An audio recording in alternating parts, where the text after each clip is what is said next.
이에 바로가 그로 말미암아 아브라함을 후대함으로 아브라함이 양과 소와 노비와 암수 새끼와 나귀와 낙타를 얻었더라.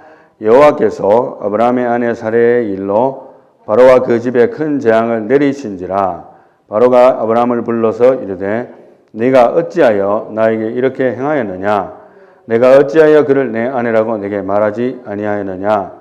내가 어찌 그를 누이라 하여 내가 그를 데려다가 아내를 삼게 하였느냐?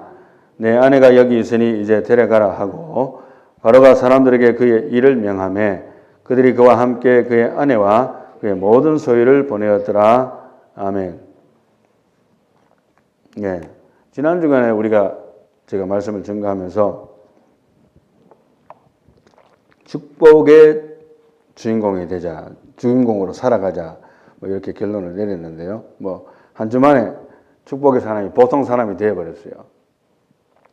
그런데 이제 굉장히 중요한 사항이거든요.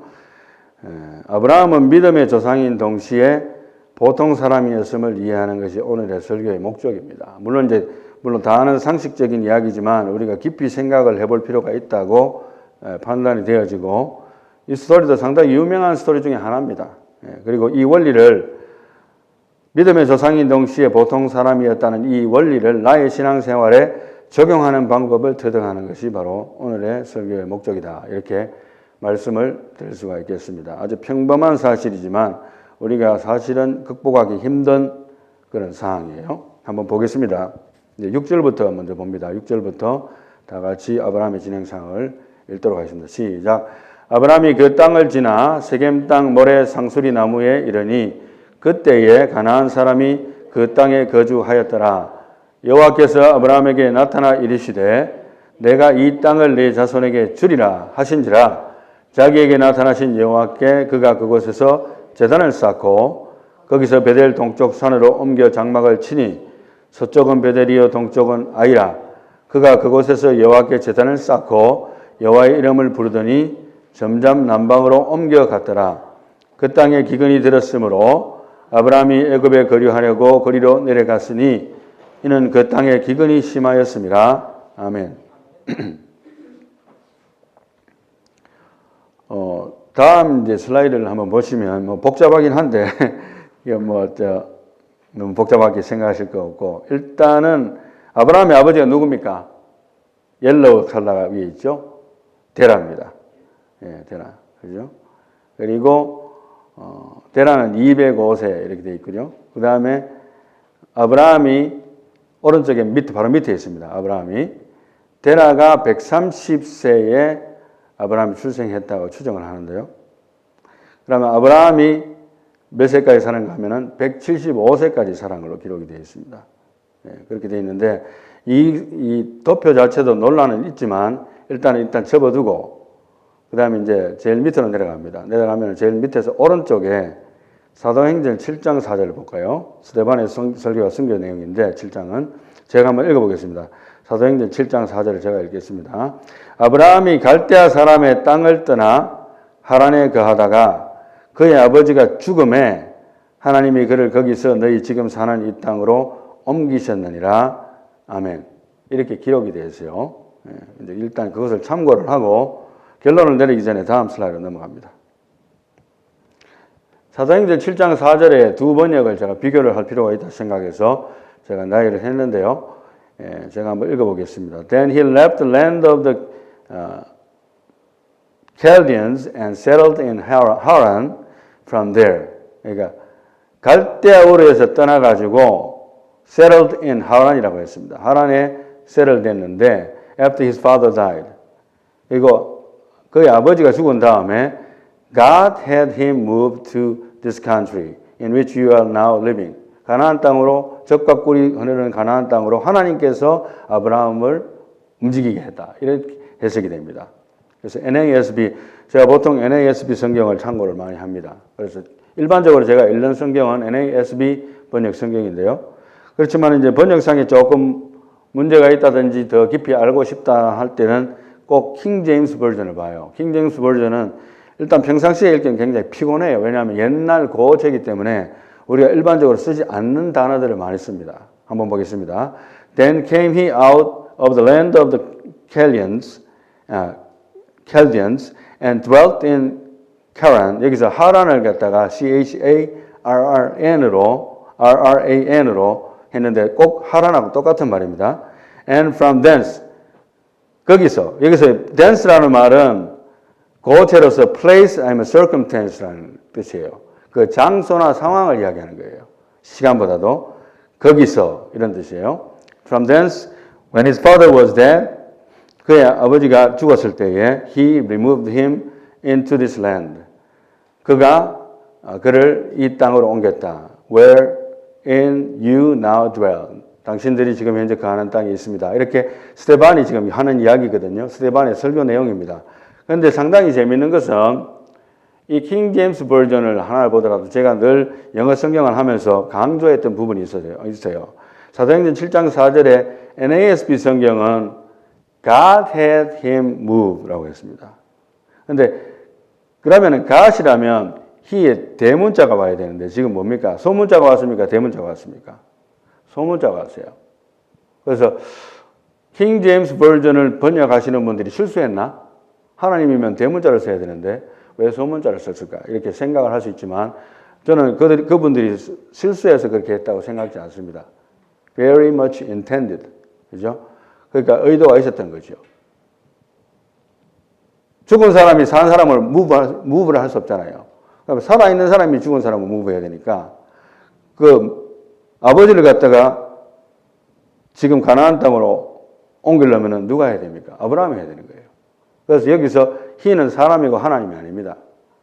이 번역 차이가 있는데 우리가 이런 것을 보고 누가 번역을 더 잘했고 덜 잘했고 이렇게 고집하기보다는 굉장히 참고할 만하다. 그래서 여기에서 우리가 아브라함이 그의 아버지를 옮겼지 않은가 이렇게 추측을 할 수 있다는 거 반드시 알고 넘어갈 필요가 있다고 해서 제가 이 번역 두 개를 놔뒀어요. 그다음 다음 슬라이드 보겠습니다.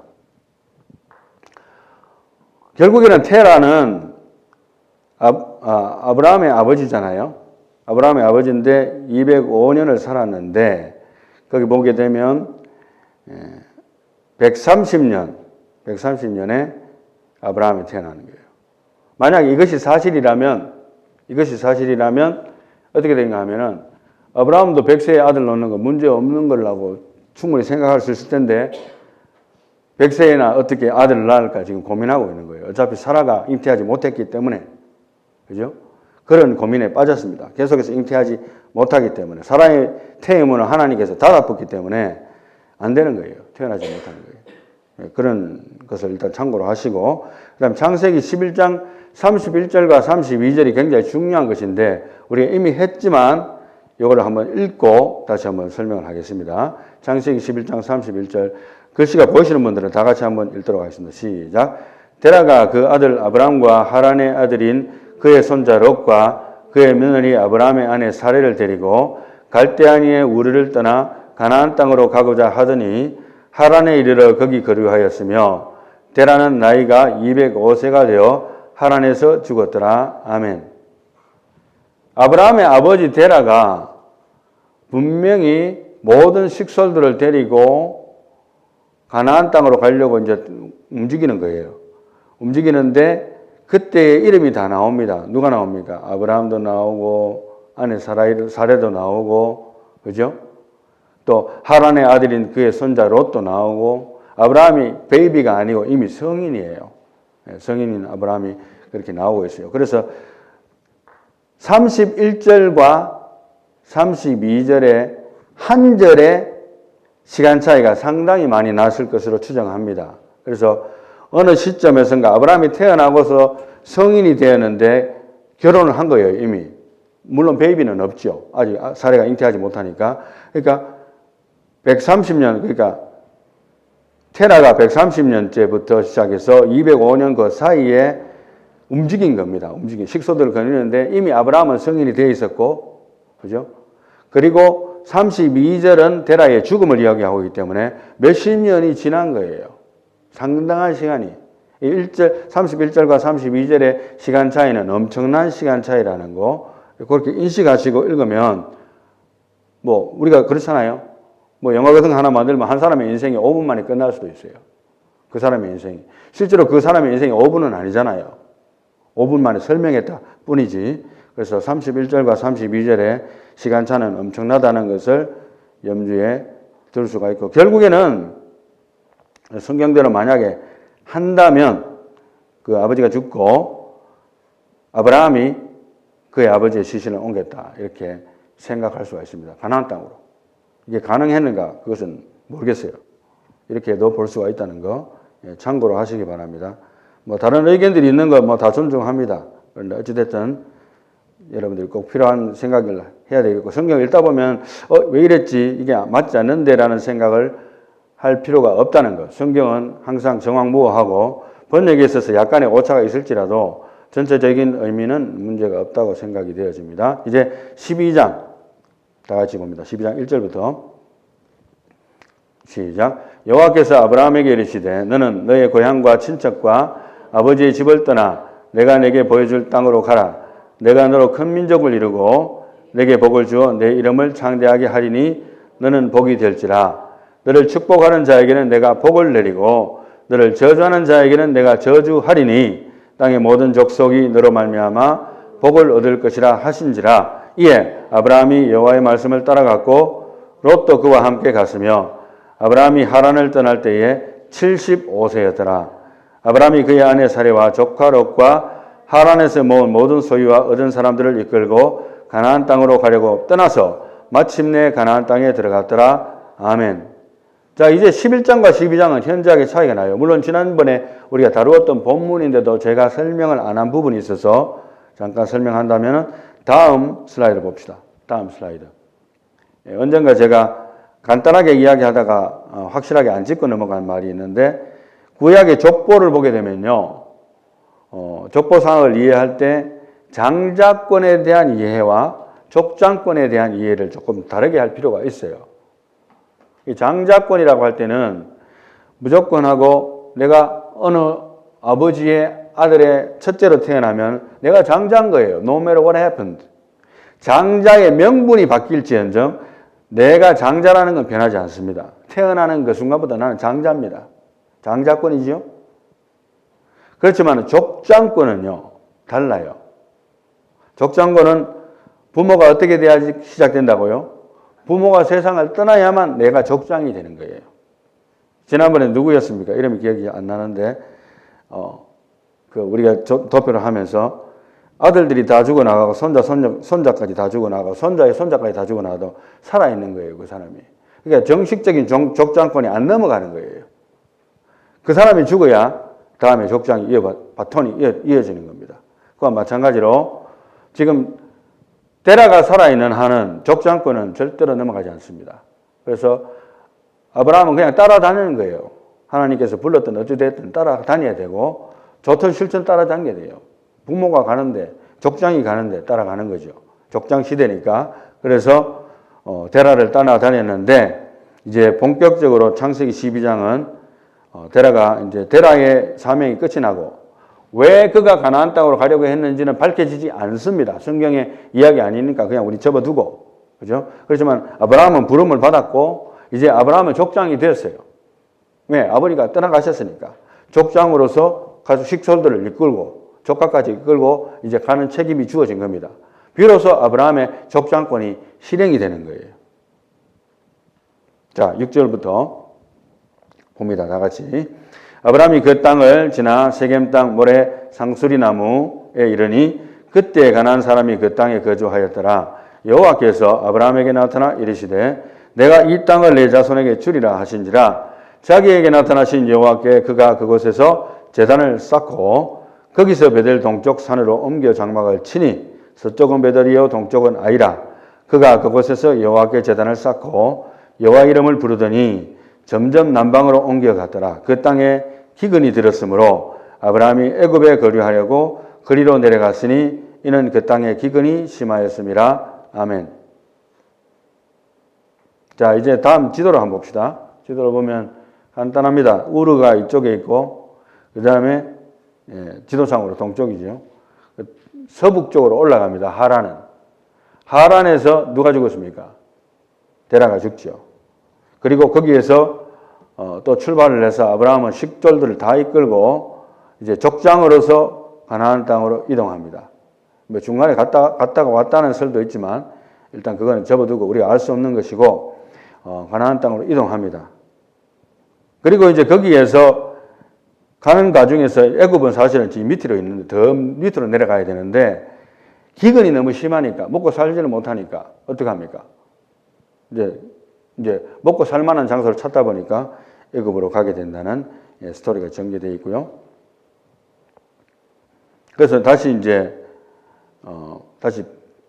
이전 슬라이드로 가게 되면 6절에 세겜 땅 모래 상수리 나무 the site of Shechem to the oak of Moreh. 그러니까 세겜 땅에 있는 모레라는 지역의 그 나무의 상수리 나무의 이제 거점이 된 거죠. 하나의 표시죠. 그죠? 그때에 가나안 사람이 그 땅에 거주했다고 이야기를 하고 있습니다. 그리고 이제 애굽으로 내려간 이유는 뭐라고 했습니까? 기근이 심했기 때문에 먹고 살기 위해서 살 수가 없으니까 내려간 거예요. 이제 11절 봅니다. 11절 다 같이 시작. 그가 애굽에 가까이 이르렀을 때에 그의 아내 사레에게 말하되 내가 알기에 그대는 아리따운 여인이라 애굽 사람이 그대를 볼 때에 이르기를 이는 그의 아내라 하여 나는 죽이고 그대는 살리리니 원하건대 그대는 나의 누이라 하라. 그러면 내가 그대로 말미암아 안전하고 내 목숨이 그대로 말미암아 보존되리라 하니라. 아브라함이 애굽에 이르렀을 때에 애굽 사람들이 그 여인이 심히 아리따움을 보았고 바로의 고관들도 그를 보고 바로 앞에서 칭찬하므로 그 여인을 바로의 궁으로 이끌어들인지라. 아멘. 아무리 봐도 사라가 너무 예쁜 거예요. 자기 눈에 보기에도. 그래서 야 이거 이 사람 데리고 다니다가는 내가 네 명에 못 죽겠다 이런 생각이 들었던 모임. 하나님께서 미리 약속을 하시고 너를 축복하는 자를 내가 축복하고 너를 저주하는 자를 저주하리라 했지만은 이렇게 되는 거예요. 눈에 보이는 거는 살벌한 내가 전혀 가보지도 못한 외계인들을 만나는 거예요. 그 사람들이 나를 토막을 내서 뭐 죽일지 뭐 삶아서 죽일지 어떻게 알아요? 예. 하루아침에 해장거리 될 수 있는데 그러니까 아브라함은 걱정되었습니다. 그래서 특히 내 와이프가 너무 예쁘기 때문에 이러다가 내가 와이프 때문에 죽겠구나. 그래서 그렇게 너는 나를 누이라고 이야기하면 내가 안전하지 되지 않겠는가 하고 이야기를 합니다. 그걸 또 사라가 받아들였어요. 16절 다 같이 봅니다. 시작. 이에 바로가 그로 말미암아 아브라함을 후대함으로 아브라함이 양과 소와 노비와 암수 나귀와 낙타를 얻었더라. 여호와께서 아브라함의 아내 사레의 일로 바로와 그 집에 큰 재앙을 내리신지라. 바로가 아브라함을 불러서 이르되 네가 어찌하여 나에게 이렇게 행하였느냐? 내가 어찌하여 그를 내 아내라고 내게 말하지 아니하였느냐? 내가 어찌 그를 누이라 하여 내가 그를 데려다가 아내를 삼게 하였느냐? 내 아내가 여기 있으니 이제 데려가라 하고 바로가 사람들에게 그의 일을 명하매 그들이 그와 함께 그의 아내와 그의 모든 소유를 보내었더라. 아멘. 결국에는 하나님이 개입하셔서 아브라함을 살리고 사라도 지금 현재 그 나라의 왕의 와이프가 될 뻔했는데 뺏었어요. 다시. 하나님이 뺏었지 아브라함이 버젓이 자기 와이프가 이제 다른 사람의 아내로 팔려가고 있는데 눈만 번쩍 뜨고 당하고 있는 거예요. 아무 말도 못하고 꿀 먹은 벙어리 꿀이라도 먹었으면 다행인데 그것도 아니고 이제 말을 못하는 거예요. 자기가 거짓말을 했으니까. 그런 상황이 됐는데 하나님께서 어떤 재앙인지는 사실 모르는데 확실하게 표시가 나는 재앙을 내려버렸어요. 바로 이 집에. 그래서 두 손도 발다 이게 정말 뭔가 잘못됐구나. 너 날 속였지. 정말 나를 큰 죄 질 뻔했구나. 데려가라. 이렇게 된 거예요. 그래서 이제 일단 위기를 모면한 사건이 오늘의 스토리입니다. 너무 유명한 사건이라서 모두가 한 번쯤은 들었을 것으로 예상이 됩니다. 이제 결론을 내리겠습니다. 결론을 내리겠는데요. 결론은 이렇게 내리겠습니다. 믿음으로 생각하고, 믿음으로 판단하고, 믿음으로 결단하고, 믿음으로 기도하라. 이것이 바로 결론입니다. 믿음으로. 자, 믿음의 사람의 생각과 판단과 결단에는 무엇이 필요하다고 했습니까? 훈련이 필요하다고 했습니다. 훈련이. 왜냐하면 우리는 사람이기 때문에 하나님께서 무슨 말씀을 해주셨더라도 당장 눈에 보이는 것이 나에게 영향을 미칠 때에 믿음으로 판단하기보다는 나에게 보이는 환경에 의해서 내 생각이 결정이 되어져요. 사람이기 때문에. 그래서 훈련이 필요한 겁니다. 그리고 보면은 하나님의 부름을 받은 75세 노인 아브라함은 사실은 나이는 75세일지 몰라도 그때부터 믿음에는 사실은 초년병이라고 봐야 돼요. 물론 그전에도 믿음이 있었겠지요. 그러나 하나님이 본격적으로 부르시면서 훈련을 시작한 것은 아브라함이 75세가 되었을 때에 훈련이 시작된 단계입니다. 그러니까 어떻게 보면은 믿음에는 초년병이고 아직 베이비 단계였다고 판단이 되어져요. 나이가 많다고 믿음이 더 좋다는 보장은 없어요. 또 신앙생활 오래 했다고 반드시 내가 믿음이 더 좋다고 보장할 수 있는 사람도 없습니다. 하나님의 훈련을 얼마나 단단하게 받으면서 내가 그것을 나의 것으로 만들어내느냐에 따라서 그 내공이 길러지는 거죠. 말하자면 믿음의 내공이. 자, 그리고 하나님의 위대한 약속과 축복의 보증을 아브라함이 받았지만은 눈에 닥친 환경은 사실 거칠고 위험천만한 여행이었고 목숨의 위험이 언제나 도사리고 있는 여행이었다는 것은 우리가 인정을 해줘야 돼요. 그때 당시는 뭐 무법천지인데, 그죠? 오늘같이 법치국가인데도 불구하고 여러분들이 어떤 환경이나 장소에 right place at the right time, in a bad way 맞닥뜨리면은 나쁜 사람에게 총 맞아 죽을 수도 있는 것이고, 그죠? 강도를 당할 수도 있는 것이고, 뭐 그런 일들이 생길 수가 있어요. 이 미국 땅이라도, 그죠? 뭐 세계 최강국이라 하지만은 총 맞아 죽는 사람이 하루에 얼마나 많습니까? 그러나 그것보다도 훨씬 더 보장되지 않은 법치국가라는 게 아니고 여행한 가운데 새로운 나라에 갔을 때 거기서 나를 토막을 내든 어떻게 알 수가 없는 거잖아요. 그래서 위험이 도사리고 있는 그런 여행을 하고 있었다 인정하고, 그 다음에 이제 아브라함이 아내를 누이라고 한 행동은 정당화될 수 있는가 하는 질문을 우리가 한번 던져볼 수 있어요. 누구나 할 수 있는 질문인데 뭐 얼마든지 쉽게 대답도 할 수 있겠죠. 그러나 그 행동은 정당화될 수는 없습니다. 물론 비록 아브라함이 살기 위한 국유책으로서 그렇게 말은 했다 뿐이고 또 사내도 거기에 동의를 해서 부부간에 오케이 그렇게 해야지 우리가 목숨만은 보존하지 않겠는가 그렇게 했다 칩시다. 그렇지만은 그의 믿는 자로서 그가 한 행동은 정당화될 수가 없다는 것을 일단 전제를 해야 돼요. 전제를 해야 되고, 그럼에도 불구하고 하나님께서는 성경상을 보면은 이를 문제 삼지 않으신 것을 보고 있습니다. 상당히 재미있어요. 믿음의 조상이라고 했는데 이 사람이 진짜 믿음의 조상이 맞는가 하는 그런 행동을 했는데 앞뒤 분간을 보면 하나님은 아무 말씀은 안 하시고 그냥 문제를 그냥 해결을 해버렸어요. 아무 말씀하지 않고 게임 끝나버렸어요. 하나님의 손으로, 하나님의 방법으로. 자, 왜 하나님은 이 아브라함의 쫄정부 같은 행동을 문제 삼지 않으셨는가라는 질문을 또 해볼 수가 있겠습니다. 한번 꼬리에 꼬리를 물고 한번 생각해 보세요. 그가 믿음으로 성장하기까지에는 일단은 시간이 필요한 것을 누구보다도 누가 더 잘 알겠어요? 하나님이 아브라함보다도 훨씬 잘합니다. 그때 당시는 뭐 성경이 있는 것도 아니고, 그죠? 들은 말씀으로 그냥 순종해서 가는 아브라함의 입장인데 눈에 보이는 것은 아무로 하나님이 도와주는 것도 아니고 뭐 기근만 만나고 먹고 살기도 힘들고 뭐, 그죠? 이건 뭐야? 속으로 얼마든지 그렇게 생각할 수 있어요. 그러나 하나님께서는 그래, 네가 믿음에 성장하려면 아이 멀은 거 나도 알고 있다. 그래서 훈련이 필요한 것을 하나님 당신께서 이미 알고 계시기 때문에 아마도 아브라함의 졸장부 같은 행동을 문제 삼지 아니하시고 간과하시고 문제를 그냥 해결하신 거예요. 하나님의 방법으로.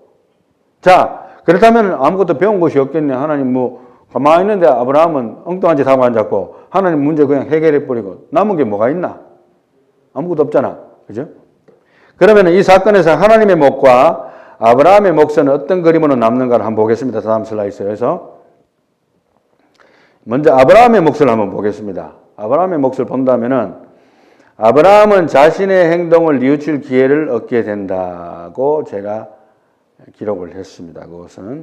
그걸 바로 은혜라고 하는 거예요. 은혜가 뭐냐 하면 내가 저질러낸 잘못에 대해서 회개할 수 있는 기회, 뉘우칠 수 있는 기회를 얻게 되는 것은 바로 은혜입니다. 할렐루야. 내가 잘못 하나도 안 하고 내가 완벽한 인간이고 내가 어릴 때 태어나서부터 시작해서 죄 하나도 안 짓고 하나님 품으로 간다면 너무 좋겠죠. 에녹처럼. 그죠?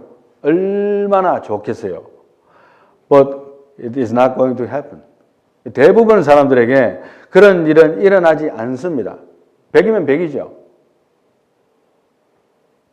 그러니까 아브라함이 자기 자신의 행동, 자기 와이프를 누이라고 하자고 서로 짝짝꿍이 해가지고 하나님을 제껴놓고 우리가 살기 위해서 우리만의 방법으로 우리끼리 딜을 해서 한번 돌파해보자. 생명을 보존하는 방법은 이거다. 얼마나 어리석어요, 어떻게 보면. 그렇지만은 사람이니까, 그죠? 그런데 그것을 하나님의 방법으로 해결했을 때에 내가 잘못했구나 하는 것을 뉘우칠 수 있는 기회를 받게 된 것이 바로 은혜였던 거예요. 할렐루야. 어떻게 합니까? 봅시다. 17절에 나옵니다. 여호와께서 아브라함의 아래 사례의 일로 바로와 그 집에 큰 재앙을 내리신지라. 아멘. 아브라함이 했는 것은 정말 쫄장부 같은 행동밖에 한 게 없어요. 이게 믿음의 조상인가? 이게 뭐야? 우리가 배울 거 한 개도 없어요. 그럼에도 불구하고 하나님께서 아브라함의 아내 사례의 일로 내가 너를 터치하는 사람은 가만 놔두지 않는다는 것을 하나님이 보여주시겠다는 거예요. 그래서 바로와 하나님 그 집에 큰 재앙을 가시적으로 내렸어요. 무슨 일 때문에 일이 터졌지 이제 난리가 난 겁니다. 바로는 영문도 모르고 뭔가가 있구나.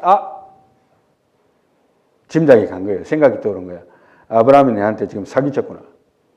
큰일 날 뻔했네. 누군지는 모르지만 아브라함이 믿는 신은 정말 대단한 분이구나. 그분이 이런 재앙을 내리는 거 보니까 아브라함 잘못 건드렸다가 내가 진짜 인생이 조지겠구나. 깨닫는 거예요. 그러니까 그대로 돌려줍니다.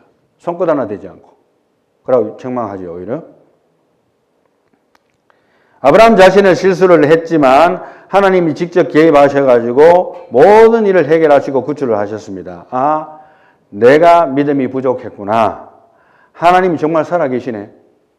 이제 비로소 한번 깨닫게 되는 거예요. 수도 없이 깨달아도 사람들이랑 또 제자리예요. 그렇지만은 일단 이 사건을 통해서 아브라함이 크게 배운 것은 뭐냐 하면 내가 쫄장부로서 행동했지만은 하나님이 정말 살아계시는구나. 내한테 축복하신 그 하나님은 살아계셔서 역사하시고 내가 보이지 않는 가운데서도 역사하시는 하나님이시구나. 전지전능하신 분이구나. 정말 위대하신 분이구나. 크신 분이구나.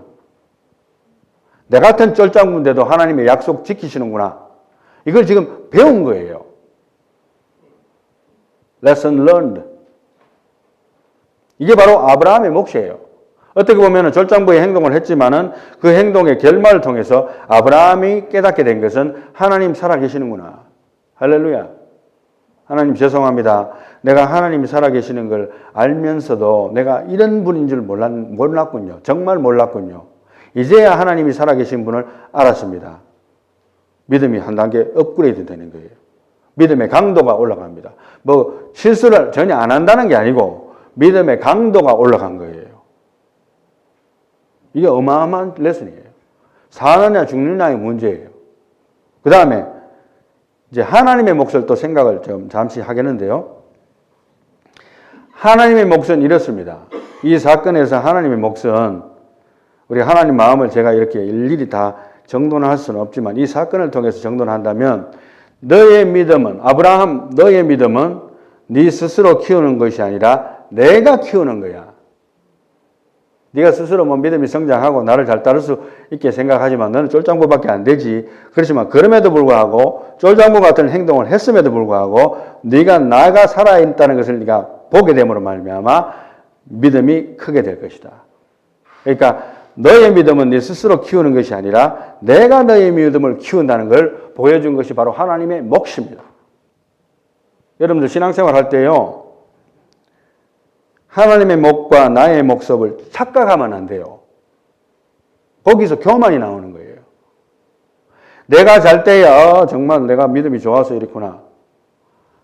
삐 롱 버튼이 울려주는 거예요. 천국에서. 하나님, 나는 이렇게 부족하고 믿음이 없는데 내 같은 죄인이고 내 같이 쫄짱부고 내 같이 아무것도 모르는 자인데도 하나님이 이렇게 사랑하셔서 나의 믿음에 연단을 주시고 나에게 축복을 주시는군요. 할 때에 천국에서 딩동댕 사인이 울리는 겁니다. 이게 정답이고, 내가 교만한 말을 할 때는 삐, 내 귀에는 안 들리죠. 하나님의 몫과 우리의 몫은 철저하게 어떻게 보면 분리가 돼야 돼요. 내가 예수를 믿어도 내가 하나님이 아니잖아요. 내가 섬기는 분이 하나님이지. 나는 인간이고 하나님은 신이에요. 전지전능하시고 천지를 창조하시고 인간을 창조하신 하나님 아버지가 바로 내가 섬기는 나의 아버지 하나님이라는 것. 그리고 그분은 살아계셔서 역사하시는 하나님이에요. 언젠가 제가 말씀드렸습니다마는 한국에 있을 때 어느 장로님께서는 항상 기도할 때마다 살아계셔서 인간의 생사화복을 주관하시는 아버지 하나님. 항상 그렇게 기도해요. 기도의 타이틀이. 그러니까 그게 자기가 그렇게 기도하고 싶은 그 사람의 신앙의 타이틀인 거예요.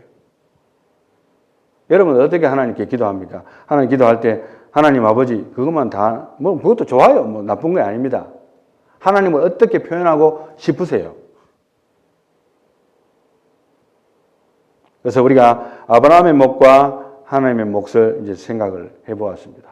결국에는 이것을 오늘 우리에게도 적용해서 나도 쫄짱부 같은 아브라함보다 더 쫄짱부 같은 믿음을 가지고 있는 내가 어떤 행동을 하든 하나님은 나에게 어떻게 말씀하시냐. 네 믿음은 네가 스스로 키우는 것이 아니라 내가 너의 믿음을 키우니까 너는 나만 믿고 따라와. 그게 오늘의 메시지가 아니겠습니까? 그래서 우리는 앞으로 업어지고 넘어지고 자빠지고 엎치락뒤치락 하더라도 이렇게 하는 훈련을 해야 되겠다. 이런 생각을 가질 필요가 있어요. 믿음으로 내가 생각해야 되겠다. 믿음으로 판단해야 되겠다. 다른 것보다 하나님을 믿음으로 결단을 해야 되겠다. 하나님을 믿음으로 기도해야 되겠다.